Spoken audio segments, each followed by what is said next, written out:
جیسے پچھلے کوچ جو فارنر تھے وہ ان کے ساتھ تو ان کی پرابلمس رہی ہے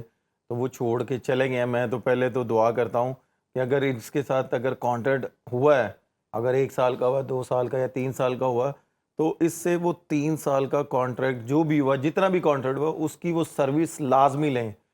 پھر یہ نہیں ہے کہ آپ 6 مہینے کے بعد جی 2 سیریزیں ہاریں، 3 سیریزیں ہاریں،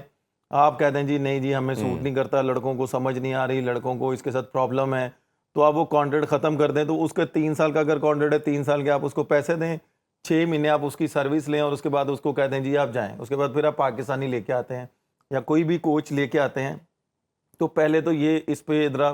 فل سٹاپ لگانا چاہیے. جتنے سال کا کانٹریکٹ ہوا اس سے ایک بھی دن نیچے نہیں ہونی چاہیے اور ایک بھی دن اوپر نہیں ہونا چاہیے، اس سے پوری جی سروس لینی چاہیے. اس کے بعد اگر یہ اتنے سالوں سے پی ایس ایل میں ہیں، سانبا یونائٹڈ کے ساتھ ہیں، نو ڈاؤٹ ان کو پتہ ہوگا پاکستان پلیئروں کی مینٹیلٹی کیا ہے، تو یہ اس کو ساتھ لے کے چلے ہوں گے یا ان کے دماغ میں ہوگی، تو انہوں نے یہ کانٹریکٹ سائن کیا. اگر ان کو نہ سمجھ میں آتا تو میرا خیال ہے کہ جو جتنے بھی فارنر پلیئرز ہیں یا فارنر کوچ ہیں، ان کا اتنا ایکسپیرینس ہوتا ہے، ان کی سیلف رسپیکٹ ہوتی ہے، وہ کبھی بھی اس چیز کو ڈیمیج نہیں ہونے دیتے. جی ٹھیک ہے. اور